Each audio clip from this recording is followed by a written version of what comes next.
Welcome to I Heart Geek.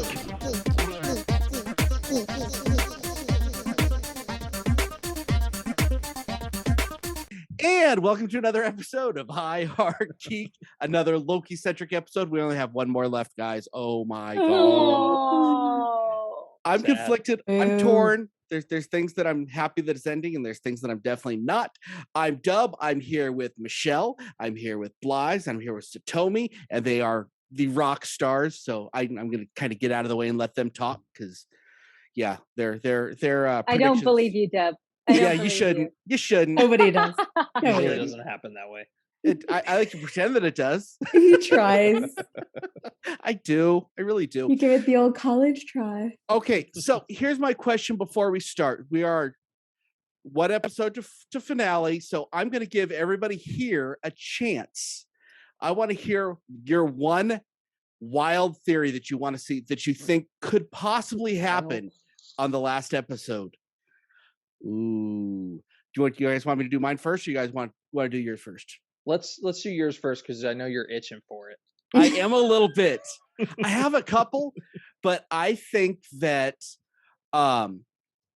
because of reasons I'll talk about later, I still think that it is a Loki that is running everything, that is pulling the strings. And this is my long shot. It could be Sylvie. You think? It could be. That would be interesting. It'd be interesting. I'm not saying that I think it's going to happen, but it's possible. But I do think it is a Loki. That's my outlandish theory. Like Sylvie, or like a version? No, like Sylvie. The only way the one Loki they're all scared of because it's a girl. It's frightening, isn't it? The only way I can think of it being a Sylvie is if she was doing it. She was working with someone and they like cast her out, and she's like trying to get to them to like seek revenge. Could be. Okay, so Blythe, what is your outlandish theory? I said these are outlandish. This doesn't count towards my batting average. Oh, God. Okay. I think outlandish theory would be that Mobius is the mastermind behind all of it. Interesting. He seemed a little bit too comfortable in this episode with going to the Void and just, I don't know. Okay. I say, and no one's going to argue these. These are just, yeah. Because to them, when they prune somebody, they're dead. I assume that nobody else in the TVA knows what pruning does to people where it drops them off. So yeah, felt a little bit too comfortable in the Void. Fair enough. Michelle, what is your one outlandish theory that you want to give us? Well, apparently HE double hockey sticks has frozen over because I agree with them. Oh no! On one point, I do. That it's the alligator. It's actually the alligator, not Sylvie. That alligator's got some game. There could be something there. Yes. Could be something. I like him. No, but I started thinking that it might be another Loki, but I don't believe it's Sylvie. I don't think that. But because of how our Loki is growing and progressing, and Sylvie as well, and they're kind of growing and progressing into this team, it almost makes sense that they're going to go up against a Loki that has not tapped into any of that. Because even the other guys, even classic, well, we'll talk about it later, but original Loki, yes. Original flavor. Yeah. If they all have their not own extra spicy. Not extra spicy. That's so yeah, I'm gonna go with Dub's first half of the theory and agree. Fair enough. So Tomi, what is your outlandish theory for us? So my outlandish theory is I have no clue. Are you kidding me, you guys? I like Dub's prediction, the first part about it being a heretofore undiscovered Loki. We've talked so much on the podcast about Kane, so now I'm like, and with Ravonna being there, so that's sort of what I'm expecting. But that could be super fun if it doesn't indeed end up being a Sylvie. I would think it would be a Sylvie and not this Sylvie. I think we've seen way too much backstory on her, and we've seen way too much character development for that to work. Fair enough. Okay. And just so you guys know, there was another King sighting in this episode. We'll get to that There in a minute. was? There Okay. was. I'm so happy. excited, you Okay, guys. so let's start with scene one. This is just the establishing shot, and these just freaking blow me away. That with the turning around circular shot, it is just. Did anybody else catch, which for some of us geeks out there would be a little Easter egg? Did anybody catch it? Some of us geeks. There's so many MCU Easter geeks. eggs in this episode. Yeah. It's not In the necessarily an scene, no, MCU I didn't see thing. anything in this scene. So that first, the ticker tape that you see as it's upside down, Mhm. the location that it lists that's going by is Oak Island, as in the curse of, as in, Oh, wouldn't that make sense that that would be one of the most anomalous places? There you go. nice. Somebody's a fan out there. Okay. Now, when we saw the previews and we saw what we thought was behind the gold elevators, and it goes behind the gold elevators. This is the MC Escher thing that we saw in the previews. So when it turns up, it shows you everything but the head on the previews. But that's where that came from, and yeah, I'm happy that they gave it to us. Okay, You know, so something I noticed for the very first time on the doors was that the little designs are little hourglasses. Glasses. Yes, I was they like, are. hey, that's cool. Or they could also be infinity symbols. yep, They could, yeah. And these I guess are in my head, I was like, oh, those are smart. all Oh, no, I on saw the both. TVA logo Yeah. in Ravona's office. yeah, Yeah, I'd it's an never even paid hourglass, that it's much infinity. It's one of this is one of those shows you don't have to pay that much attention, but if you do, you see a lot of cool stuff. attention. Yeah. Heck yeah. Okay, scene 2, Into the Void. Eliath Into looks the unknown. looks a bit Okay. like Lion King when it shows up, but I also think it's a wolf, and that's why I think it's Loki, because it looks like Fenrir. The I wolf. think it takes on like a reptilian look at times too. Really? It almost looks like, yeah, it kind of morphs. Kinda I really dragony? like, yeah, and like in one part I was like, wait, is that an alligator? It's like it kind of morphs faces almost, where Mhm. it is kind of taking on different, I guess, sort of animal type looks. But I liked it. I like how they did it visually, how it Mhm. sounded. It has Yeah. this ominous look to it. It's a little more, it seems a little more tamer than I would think though, but it still gives that Mhm. that feel. Tame? Okay. You look like you wanted to I tickle mean, under their Because chin. isn't I would not Eliath? feel I would not Sorry. feel comfortable being, plopped onto a void planet with that thing staring Oh, down. no. My Michelle Absolutely has, not. Michelle has seen some stuff. She's been through some things in her life. Okay, So, got you. so Yeah. that's the I am scarred deeply for life. Yeah. No, I guess I was just thinking Eliath would be more chaosy. evil. Yeah, chaosy. That's a good word. Let's go Well, with that. I think Is that it kind of holds the same problem that you had in the Green Lantern movie, or the Fantastic Four, the second movie, where they had Galactus and it's just a big cloud, and it's like, okay. Does anybody It's know, hard. It's hard to do that. does Eliath mean something? Does anybody know? It's This- Go ahead, Michelle. No, just the name. Like, what literally does it Oh, I don't- translate to something I specific? was just looking for clarification on that. Sorry. Oh, okay. I Because know he seems showed up in very comics before. That's conceptual. all I know. Yeah. Okay. Cool. But no, I don't know of any special name. Now, this is also where we get our King reference for this episode. So last week we heard Courtney talking about, if you look in the background, there's Stark Tower. Kinda. If you look close this week, when you look at that same tower, it's QANG Tower. It's King Tower, which is also owned and operated by King, from what I understand. You what? It's not QANG.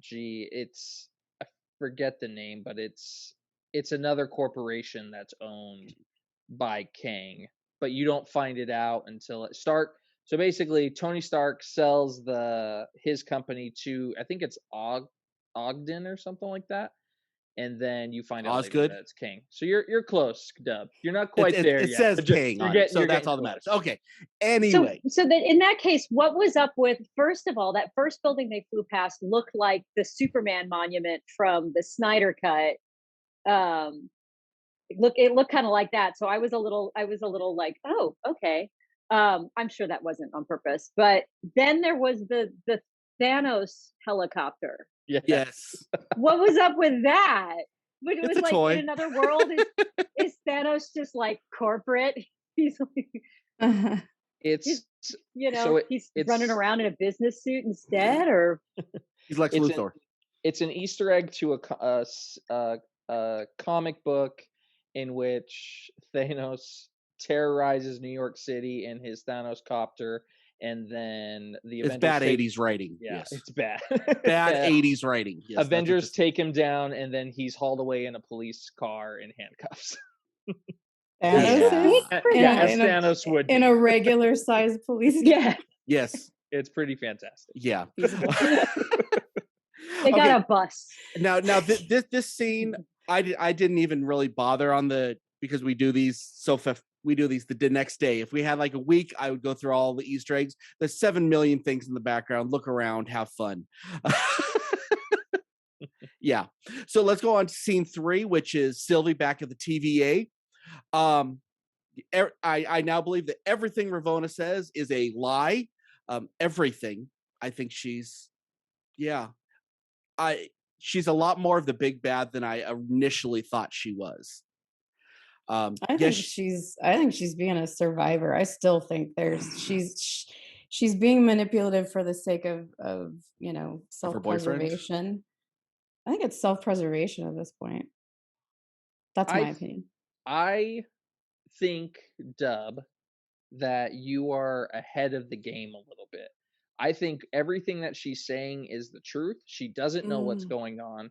She wants to find who the head of it is. It is Kang, and that's when she falls in, because she is so die-heartedly following the TVA and wants to conceal what the TVA does, that when she finds that leader, she's going to fall in love with him. So I agree with you in the fact that she is going to fall in love with Kang, but I think it's going to come when she figures out who is running things. I feel like they've given us enough clues on Kang, just like WandaVision gave us Mephisto. There's enough clues, but I think we're going to see him for like a half a second, but I don't think he's going to have any part. And I've kind of given up on seeing Kang as the big bad as much.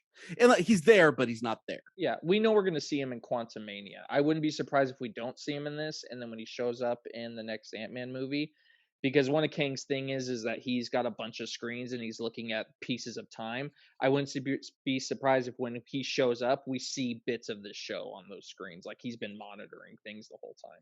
Yeah. Okay, up to scene 4, the Band of Lokis. This is when it starts getting interesting, and I get so happy. To answer your question, yes, he's an alligator. Let's move on. Who was right? Satomi was. Actually, I had no dog in the fight, so that was an argument for whatever. I thought it was a Komodo dragon. That was Courtney. But I think I was the one person who didn't guess, but I think there's got to be a lot. There may be more than meets the eye with the alligator. There already I think there is. He was one of my favorite characters in this entire episode. I've never seen an expressionless creature be so expressive and intriguing. And it was delightful. Well, he's like charming as alligators go. I mean, well, if I wanted to replace my Sylvie and put in any other Loki that we've seen, it would be the alligator. That's pretty cool. Because he's never been noticed before. Mobius says, we've never taken in an alligator as far as I know, and he seems like he knows a lot of what goes on. So could it be Loki throwing an illusion as an alligator? It could be alligator Loki for all I know. There's a frog Thor, and we'll talk about him later. Yeah. Loki gator? Yeah. Loki? Loki. I like that. That's like gator? alimony. Yeah. I like Loki gator. I think that was a good one. Okay, Kid Loki is the de facto head of this, and I love it because he's the only one with the huevos to actually kill Thor. That was crazy. which Like my jaw dropped. I was like, whoa. now there was a young Thor comic book a lot of years ago, and Thor and Loki got into a fight, and Thor said, "Well, just kill me. Why don't you kill me?" And he didn't end up doing it. This is the variant that he ended up killing him Okay. as kids. He seemed to have feelings about it, though. Oh, he was not happy he did it. He You was not think- happy he did it. You think it may have been a universe where Thor was bad, It could be. or he Ooh. was turning bad, and Loki saw that and he made a decision he didn't, because he also adopted the wings. Yeah. He has the wings Oh, on the yeah. side of his little thing. Mm. So at some level, he still loves his brother. So I wonder if he saw him like turning to the dark side and took him out. Well, with this Ooh. band of people, I think that he was evil when he did it, but this band of people, they all want redemption. Okay, yeah. All well, except for boastful Loki. These three want redemption for whatever they did that was wrong. Although, I mean, wasn't Loki pretty neutral until he found out he was adopted? No, he was always he's the god of He was- mischief. Yeah. I mean, you Yeah, just well, take no, that I for what know you want. that, but He- but he- I don't he's know. not- I was under the impression that he was more just either chaos neutral or chaos good, and that it didn't turn chaos bad until he found out he was adopted. So I think Go He ahead. was always kind of a butt, right? He's always been evil, but he hid it very well until that moment, I think. Go ahead, I Blythe. still don't think he's evil, though. I think he's just chaotic. I think it depends on what like Loki you're talking about, but like as far as the MCU Loki that's true. goes, I think he was always jealous, and that jealousy just seeded into turning evil. And that point where he found out that he was a frost giant, that's what flipped that switch. So I agree with you, Satomi. I don't think he was necessarily always evil. He was always mischievous and jealous of Thor, and that's why he always wanted to get like Thor into trouble. But Yeah. it didn't turn into like a killing evil until he found out he was lied to and basically stolen from his home. Fair. Original Loki is completely awesome, but nothing like what I expected from the last episode. I thought he was going to be stoic and, kind of a curmudgeon, but I want to watch a full movie of original Loki because this guy is with Richard Grant, because he's freaking amazing. Yeah. Everything this guy did in this just made every scene a million times better. I mean, I don't think anybody else could have made him how he was. Just in this episode. Yeah, it was amazing. Well, I mean, he's a pretty notable actor, to say the least. Yeah. I'm just saying, it seems like he really fit. He ran with it. He understood the yeah. character. At first, last episode, I actually kind of was like, he looks hilarious in that outfit, right? Like, Yeah. I was just but no, not this. Now I get it. Yeah. And I mean, this Loki is my Loki. This is the Loki that I read in comic books when I was a kid. Yeah. I didn't get into the when he was in the other, more suave Loki. I always saw the one with the horns and all that. That's the one I grew up with. So I have a soft spot. So if I'm being too gushy over him, it's because that's my nostalgia character. Did his I think arc it's make warranted. sense to you, It having did. grown up with him? It Awesome. did. Yeah. I would have never seen that redemption for him growing up with him, but I thought that his story, but we'll get to that when we. It was cool to see that he lived out the same timeline as MCU Loki, all the way until Thanos cracked his neck. So that was interesting that I didn't expect them to even mention. Well, I'm popping ahead just a little bit, but since we're on this subject, do you think he actually died, or do you think he did the same trick In our Oh, timeline? you're so popping ahead. this timeline? I am, but I have to hit this. I think he died. I think that's why he's the variant. Yeah.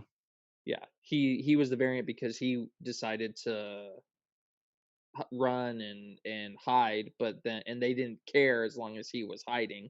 Yeah. And then as soon as he decided to go off, Pop planet, up, that was it. Yeah. Okay. I was just curious on what y'all thought. Okay. Up to scene 5 with Miss Minutes, so therefore I'm a happy camper. Miss Minutes is a bad guy, and I don't like that. It makes me sad because this is my favorite. Is Miss Minutes stalling? Yes. She is absolutely sentient. She knows what she's doing. She has a morality, and that morality sits a whole lot closer to Ravonna than it does to Morbius. Well, she's created. She's a child of the TVA. Yeah. So her alliance is clear. Although I did enjoy the fact that she was stalling. Like here was Where this is it? AI that I'm was looking like, for it. I don't know. So that was kind of delightful. Well, I mean, Yeah. Tara Strong is so brilliant on all her voice roles, and that just, I mean, she shines through this without it. Yeah, she has that really cute character that there's something evil behind so well. That's why she makes the best Harley Quinn. Let's see. Ugh. Now, Ravonna is the person that plays her as a good actress, but she is playing the role of a bad actress as she's doing this, and it was kind of driving. It took me out enough that I know what she was doing, but it bothered me a little bit. I'm like, oh, this is terrible. And then you're like, no, this is the character doing that. Did anybody else catch on that, or is that just me? Yeah, you can tell she's forcing this pretend all of a sudden alliance / weird friendship thing. So she did it really well. Just awkward. I mean, Yeah. I know that I was like, don't take her hand. Don't take her hand. No. And of course, Sylvie, being the smart lady that she is, saw through her ruse. Well, she always kept distance from her. I don't know if you noticed that. Oh yeah. That was great staging on that, because she always purposely kept distance, even though it kind of appeared that she believed her. But then you notice she's always keeping a lot of distance. Yeah. And then the self-pruning, interesting choice. Love that. A little shocking, but it kind of spelled out the rest of the episode. You kind of knew where it was going. She like pulled it. I'm like, oh, okay, she's gonna go into the void now. I mean, It was also, I mean, beautifully. It was beautifully acted, that moment. Everything, her stance, just the shot was beautiful. The setup was beautiful. It was really like it creates this sort of flashpoint picture in your mind. That's going to be like an animation cell that people are going to want. It's just that, as she's got her head thrown back. It was a great moment. It was like perfectly framed. I mean, yeah. Just having her right in the center, up elevated like that, and just took herself out. Beautiful shot all the way through. Scene 6, all the Lokis. Like I said earlier, because I just want to hit on my notes. The original, the Kid Loki, and I guess Alligator. They do feel like they have genuine remorse, and that I think that is important. That's why they're different from what they call them. They call themselves the wolves, and the other ones they call them the snakes. I think that's why they have the difference. The snake, I guess, feels remorse or something. But I mean, let's really talk about or the wolf. The fact that they would have that killer pad with the candy canes, and The Alligator's pool. got his own pool. The Roxxon boxed wine. Oh Yeah. which Alligator Yes. loves. So cute. Who was stuck in the jar? I'll let Blythe handle that one. So, in the jar was a character. So there's two of them. There's Frog Thor, and then there's Throg. So there's a debate It online did look right like now. a Thor. It It did look is. like a Thor. It's Thor, and Okay. I'll tell you why after you finish. No, If you got it yet. I'm on the same page as you. Yeah. So the jar says 365, It says 365, T365. T365, and that's the comic book that has a storyline where He shows up. Frog Thor shows up. Loki turns Thor into a frog, and then so that's Frog Thor. Yeah. And Thor he's 365. and then he's jumping for Mjolnir. And I think also, and I don't know about this, but Reddit thinks that the audio that's playing when he's jumping at it is the same audio that plays when Thor in Avengers, when he's getting tossed from that big glass jar from the helicarrier. It's the same, like ooh, ah, ooh. Oh, and just just sped up. Yeah, Could be. That's amazing. I'll buy yes. into it. that's Frog Thor slowly suffocating in a jar while he's trying to get his weapon. Yeah. Nice. And well, and I love the fact that Mjolnir is there because Yeah, and they want it in. I think they probably built their layer around it because I think that they think that well, one of us is eventually going to be worthy. Except it's like so buried in there. Yeah. How many thousands of years have they been there? Long enough to get like, the Loki gang. 2 Loki gangs. Yeah, again, this is a Easter egg heaven if you have the time to do it. I didn't have the time to do it, unfortunately. And yeah, there's YouTube shows out there that will definitely do that for you. I think the laugh scene was just such a bad villain trope, and it made me laugh that they were just when well, I'm gonna go stop them. Okay, and that just cheeseball laugh. Showing that they're still villains, and I think that's important to remember with Loki, because Loki's always playing a game within a game, as we'll get to later. And then at the end of this scene, we see my personal favorite bad guy Loki, President Loki. Yeah, we'll get to him after in scene 8 though. Okay, so is there anything else you guys wanted to hit from the layer before we move on to From the underground lair? from the layer? When President Loki shows up and he's with his band of wolves or snakes or whatever, are those Lokis? Yes. They're all Lokis. They all have something on. I looked. They all have something on them that is Loki. They all either have horns, or they're wearing some green, or there's. And that's what I was trying to figure out and look at, because I know there was like the one who had a helmet on that was definitely like Loki helmet, but then there were some that just had like spikes all over them and stuff. So I wasn't sure if they were all meant to be Lokis or if they were just like people who had been dropped and now are his like goons. And I think when you see more than half of them as okay, I can identify them as Loki. That they're saying the trope is they're all Lokis.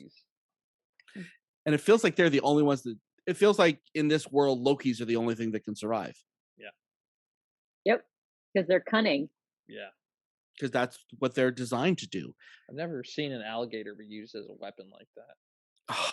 We'll get to that. Hold on. I know I jumped forward earlier, but that is so cool. Okay, scene 7, Sylvie and Mobius. So was Mobius expecting her? That's a good question. Because he knew where to go. That's what I'm saying with Mobius knowing too much about the void and too much about how events are unfolding. And because he'd had to have been there for a while, though. He showed up in his Pizza Planet truck right on time. That's exactly what I called it. Pizza Planet. Yeah.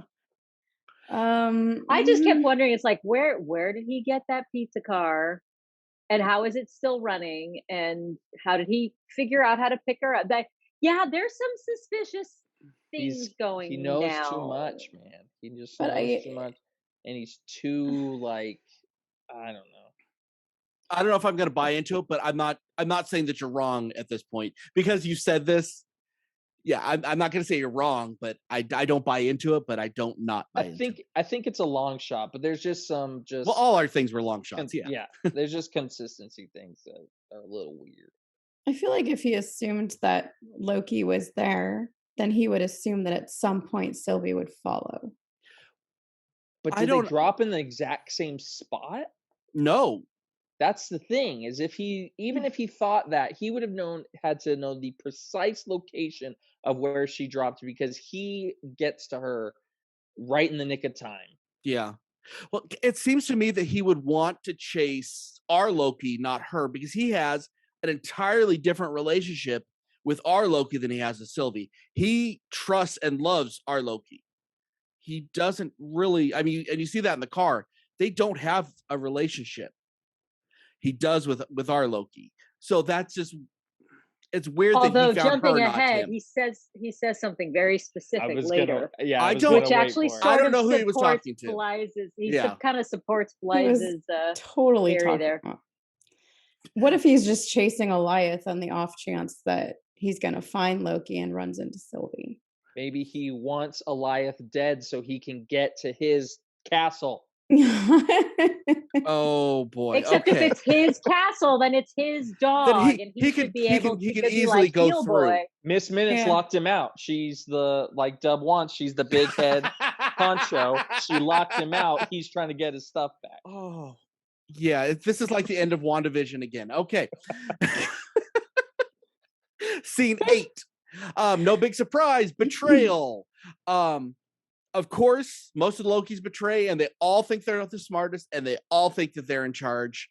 And then it led to my favorite / most lackluster fight in Marvel history. There It was was delightful. There were some moments such in a it good- that I loved so much, but then there was a lot of just standing around, which I understand those aren't easy shots to do. But there was a lot of, I felt like standing around, but like when they threw the alligator and he ate President Loki's hand, I cheered. I was so happy at that moment. I think the best part was just his scream. Like there's like a Like a girl. minor pause. Yeah. Like a girl. Come on. Like someone who got his hand bit off by an alligator. Which is how I would Yeah. scream too. There you go. I actually like the fight scene. I think for the first time I actually enjoyed a fight scene in this series. Like I thought it was great. It was entertaining. Like Yeah. it wasn't I don't think any of the fight scenes obviously in Loki that we've seen have been anywhere near like, Great. They're not, these cutthroat crazy fights, but this one was actually entertaining to watch. It wasn't just and sort I of agree, like, it was oh my entertaining. gosh, get over it. Yeah. Yeah. Now, I don't know if I missed it, but I wanted to see boastful Loki get his, and I don't feel like did we see that, or did I miss it? Which Loki are you talking about? Boastful Loki. Like what, hammer somebody? No, get hammered, because he's the one that Oh. betrayed. He's the one that betrayed the Lokis that Oh. we like now.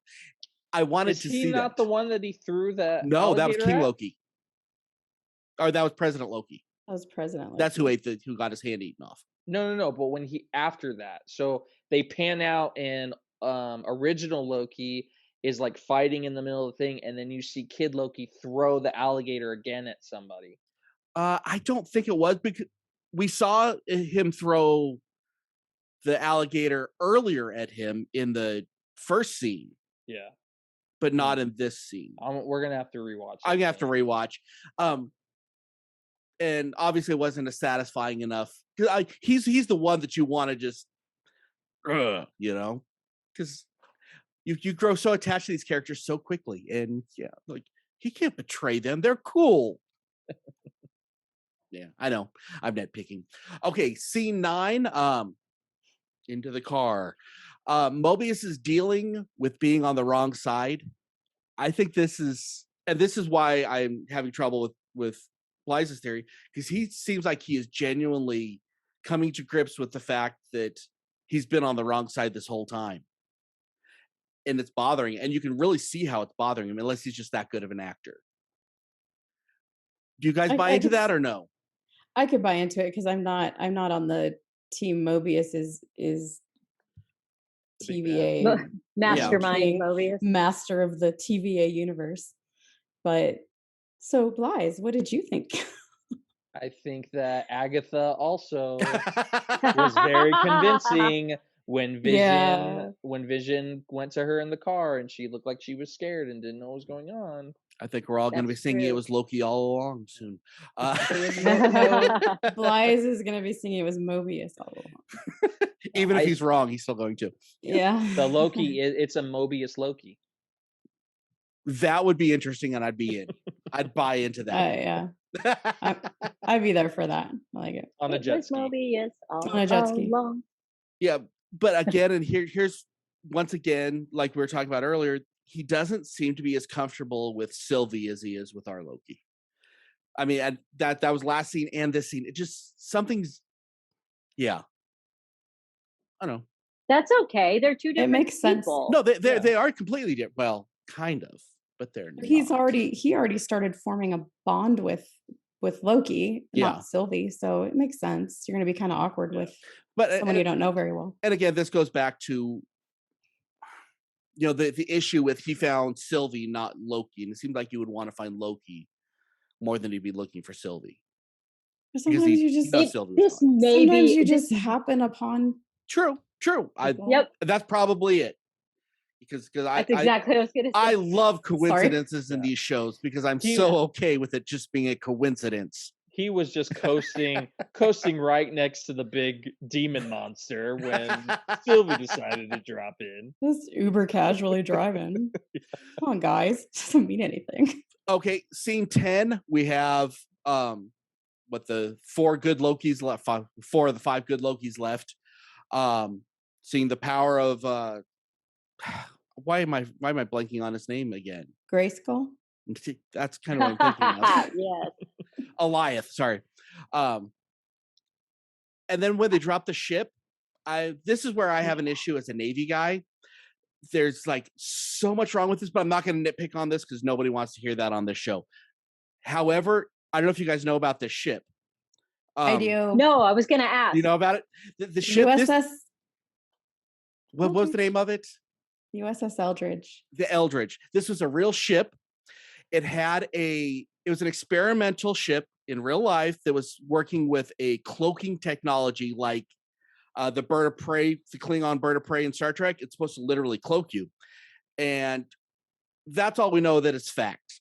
Everything else is hearsay, but apparently when they did it, I guess the ship disappeared for, I think, 20 minutes. There's a green smoke that showed up. When the ship showed back up, there was like people that were literally inside of the bulkheads, inside of the walls, all sorts of weird stuff that happened. That's again, that part's rumor, but the disappearing is real. That was the Philadelphia experiment. Apparently everything was alleged though. It's alleged. It's not, there's like a fact of a cloaking device. But the ship but did that's exist. what it was from. Yeah, and I thought that was super cool that they threw that in there. Yeah. But I liked, it was a great way of showing, okay, these guys are firing freaking 100 caliber bullets at Alioth.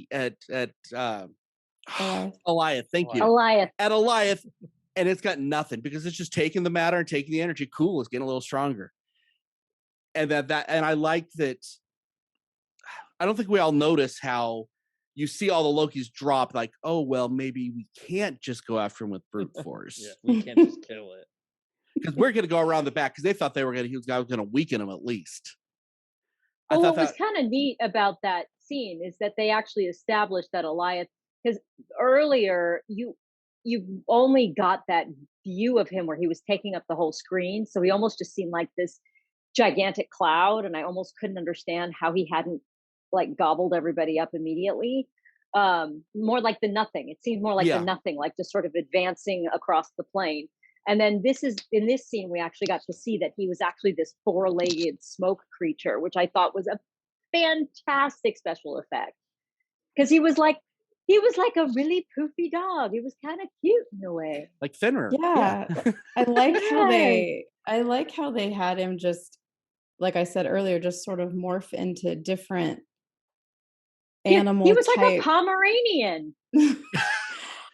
I mean, I've seen Pomeranians that are nasty like that, but and evil. It felt a little like a dragon. It felt a little like a wolf, and it felt a little like a lion. That's the kind of the 3 that I saw in it. I'm sure everyone saw other stuff, but that's the 3 that I saw in it. A little bit country. A little bit rock and roll. Okay, so let's see. Scene 11, Ravonna interrogates. Now, I don't hate B20 as much. Still not a fan. I think she was a horrible human being. B15. B15, thank you. Like the vitamin. Bingo. I still don't like her, but I don't hate her like I hated her in the beginning of the series. Well, because she was misguided and misinformed in the beginning of the series, and now she knows the truth. Yeah. Now, and this is where all the Ravonna stuff, this is where me and Blythe anyway are disagreeing. I don't know where you guys sit. I think she knows exactly what's going on. She's known exactly what's going on. She's just covering for it because she doesn't want She believes in the TVA because I believe she knows who the head of the TVA is. I really believe that.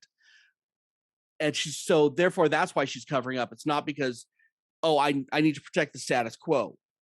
No, it's she knows, Miss Minutes knows. She has a line though.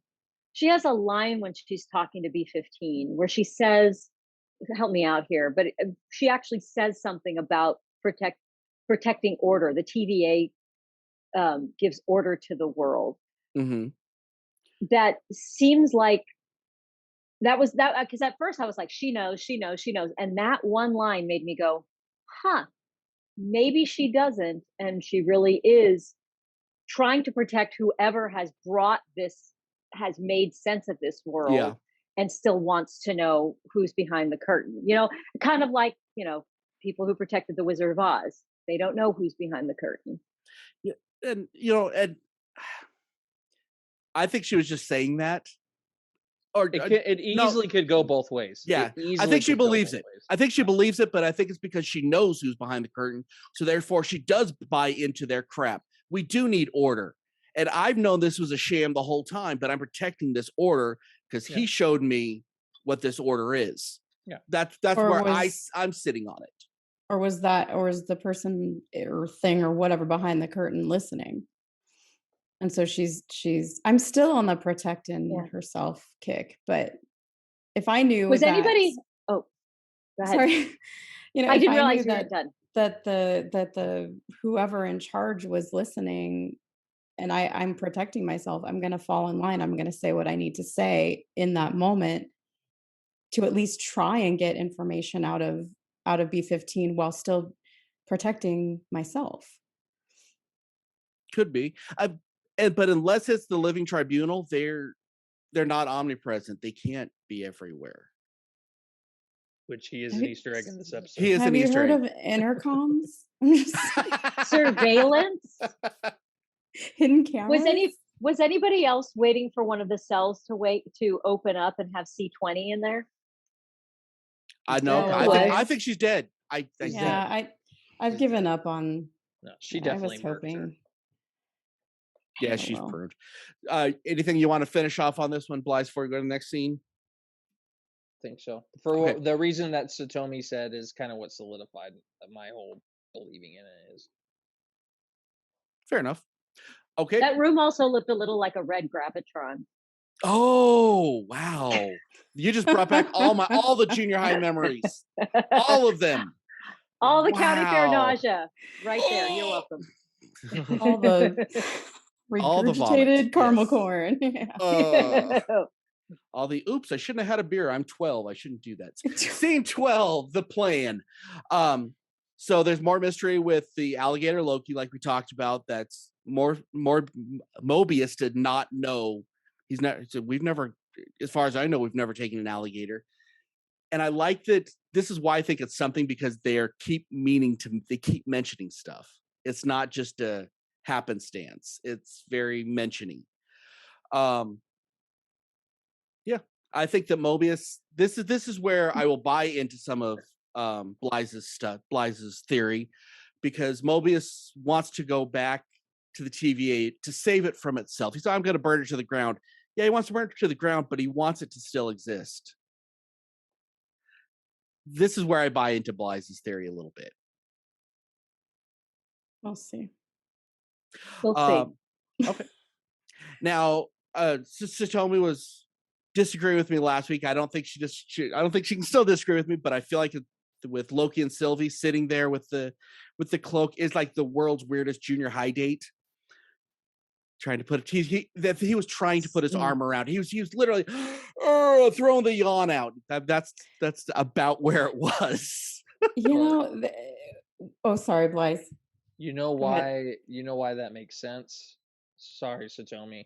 He can't get cold.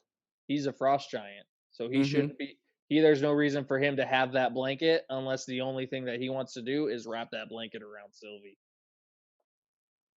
Okay. You know what I will say? Last week, I didn't see any sexual tension. This week was the first time that I was like, okay, I could see it. Yeah. I mean, it's still knowing the MCU, they still could throw something at us, and it still could be a paternal thing. That it's just his way of being like, I want to protect you. I don't know how. I don't know how else to express care. And see, that's directly in line with kind of how I read the scene. Like, there's two people who are trying to navigate their feelings for each other if they're not comfortable yet, like expressing that. Or with these two, they wouldn't be comfortable at all. Like they wouldn't even know how. That's just kind of what it reminded me of, kind of that awkward, maybe you're a little self-conscious, your fear of rejection, even like that you're gonna say or do too much and the other Yeah. person. So until there's like it's almost like a temporary barrier until that the feelings Yeah. are mutual and reciprocated. So that's kind of what it made me think of, and definitely a protective vibe. Yeah. Like Satomi said, it was cute with the blanket, the fact that he couldn't get cold. So that was pretty obvious, but it was endearing to me. And it brings a whole new truth to the Whitney Houston lyric, learning to love yourself is the greatest love of all, because it's himself. Bad joke. Oh, God. Oh, yes. Yes, that was awesome. And I didn't even have to make a Mephisto joke. Okay. My childhood just came crashing back in. Okay, I love the weird birds. I don't know if they're dodo birds. Have we seen them before? They just seem so familiar with the Their heads with the are not ball. connected to their bodies. It's gotta be. I love them like I love the porgs. It has They're to so be cute. a deep Easter egg into Marvel comics. It's gotta be. I don't know where it is, but it feels familiar. Such a random animal. They look like little stomachs with like marble heads. Kind of. Yeah. I thought they were cute. Yeah. Partridge. They're little stomachs. I don't know. Maybe it's a porg variant.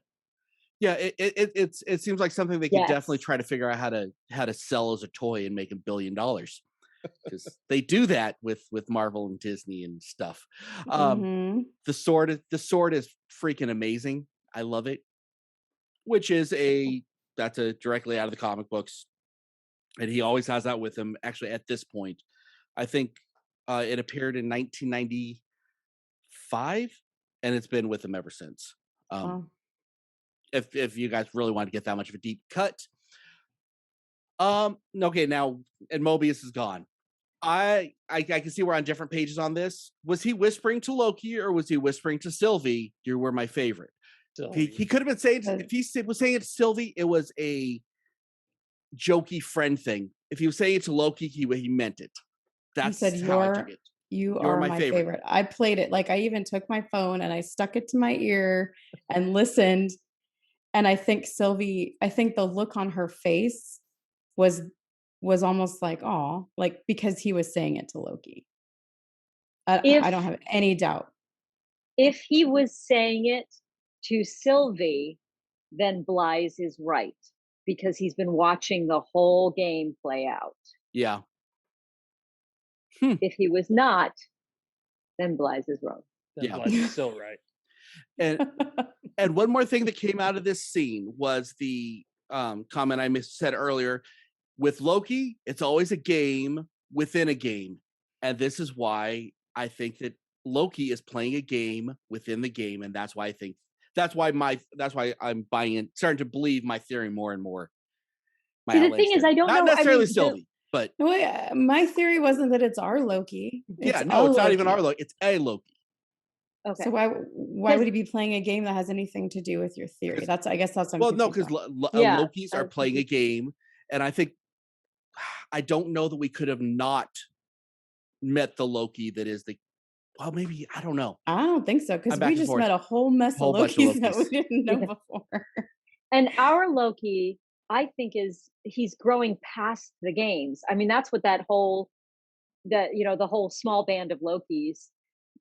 That's sort of what it was, their journey, is that they were outgrowing that need for everything to be a game and actually reaching a place of honesty and truth.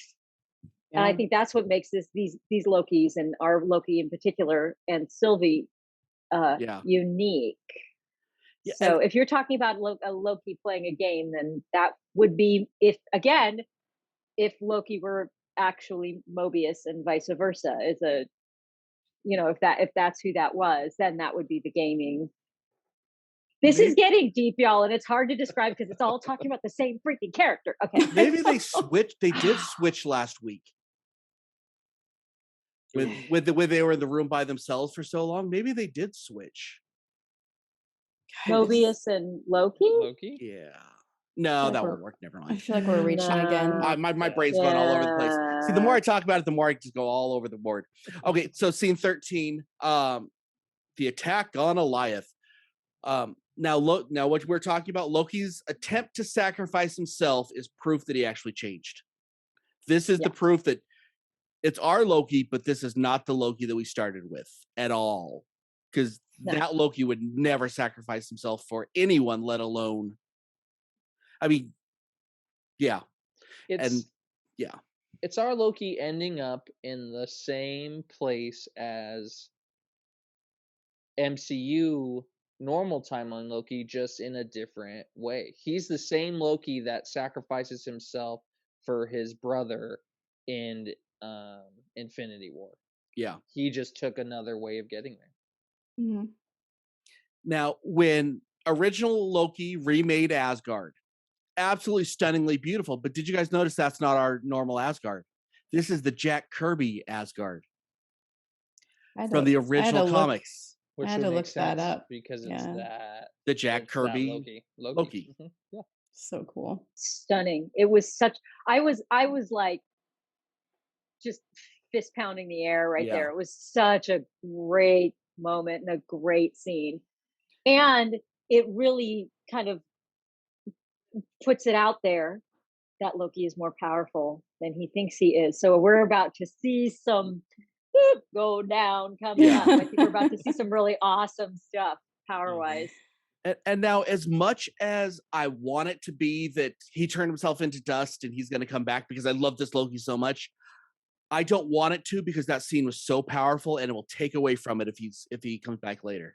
Yeah. It will negate his sacrifice. Mm-hmm. Yeah, I mean, he went out like I don't want to say like a hero, champ. Like a champ. Yeah. That was his glorious purpose. Like, and it was. So if they brought him back, it would just cheapen that. Yeah. You know? Yeah.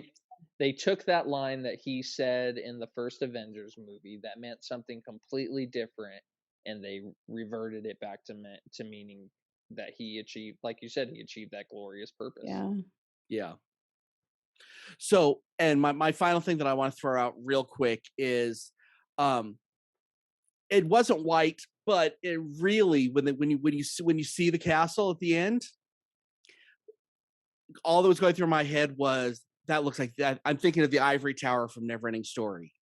Because it's on the rock, it's all by itself. I'm like, and I know the colors are wrong, but it just felt like that to me. It felt like that just kind of beacon of the darkness, just floating all by itself. Just you were just waiting for You're just waiting for the luck dragon to come flying out, and the music starts. As long as it's got the music, that's all I care about. I know. which has never been a secret on this show. We're all huge fans of Neverending Story. Massive fans. Kind of ridiculous. I am now reliving it in my head. Thank you so much. Turn around. Okay, now before we get on that, before we go on that road, so real quick, what are you guys hoping to see next week, briefly, and then grade this week? Let's start with Michelle this time. I am hoping to see an entirely different Loki that we have not been prepared for, and there's going to be a ultra mega battle. I want to see. I'm very, very curious with Mobius now. I still don't want to believe, Blythe's theory. I want to know why. Like, why at this point are you so intent on going back there? And I guess fixing it or keeping it in place. So I'm really excited to see that. This episode for me was I probably got more of a of an emotional response from me than I think any of the other episodes. So I'm gonna do an A- on this one. Very good. So Tomi. Um, I'm looking forward to seeing our Loki and Sylvie's powers unleashed. I think it's extremely significant that it was their bond that allowed them to expand their powers. So I think it's gonna be a little bit of a Wonder Twin powers activate kind of moment. I would like to see the fruition of their relationship. It doesn't have, it doesn't, whatever form it takes, and it doesn't have to be some sort of big, in a very Loki kind of way, an acknowledgement of that bond, a mutual acknowledgement of that bond. I loved this episode. It made me laugh. It had me emotionally invested. So for me, it was honestly an A+. Very good. Blythe? A all the way. I think we're gonna get an A at the finale. The one thing I thought when the veil kind of went away from the whole castle thing, and Michelle, Satomi, I don't know how much you guys know this. It reminded me of the Negative Zone. Oh, and that would be a cool Do way of tell. introducing it. Yeah. So yeah, explain. the Negative Zone is like it's like a dimension in between the dimensions. It doesn't really, I mean, it exists, but it exists, but it doesn't. Yeah, it's a big place for a lot of like one of Marvel's biggest villains called Annihilus, and it is a place where Reed Richards created a prison for supervillains. Which that building also kind of reminded me of a prison when they first opened it too. Well, and with the Negative Zone, that is literally in every genre. You hear about it in Scott Pilgrim versus the World. If you played Super Mario Brothers, if you can hit it just right, you can go to the Negative Zone. It is in all genres of geek culture. So that would be Doctor Who has the void. Yep, that would be amazing, Blythe. Yeah, I would. I don't think I think that's too much to try and fit into the last episode. Oh yeah. I was definitely like, oh man, that would be super cool. Okay. And what do I want to see? I want to see a half a second of Kang. And okay, and this, don't lynch me for saying this. I don't want closure. I want to see it open enough that we can come back for a second season. I want just enough closure on the season, but I want there to be enough. I want there to be something opened up that, we can build on this and keep following the story, because I love this story so much. I don't want it to go away, because you can make this go indefinitely until Loki has to go back, because I mean he can come back the second after. You can make this go for years for all we know, and that thought excites me if they do it right. But I just want a seed of something that, oh wow, okay, this is what we're doing next. Okay, that's really, really freaking cool. That's what I want to see. And I'm giving this one an A-, just because I don't want to say anything's perfect except for Scott Pilgrim. So I had to say that was just for you, Blythe. Throw him to the Negative Zone. And Baby Yoda. And those are the only perfect things in life. Okay, so join us next week. Check out our website, www.iheartgeekshow.com. Use the common we paid X for it. Please subscribe if you're watching us on YouTube. Comment, ask questions. This is your last chance to ask questions and get it read on the air. And go to our Facebook, our Twitter, our Instagram, our TikTok, our Oogla Boogla thing. Yeah. Boogla. I don't know. Whatever's on social media, Twitter. I think we're on at some point or the other. Okay. And until next time, I'm Dub. I'm here with Michelle. I'm here with Blythe. I'm here with Satomi. Keep on geeking on, guys.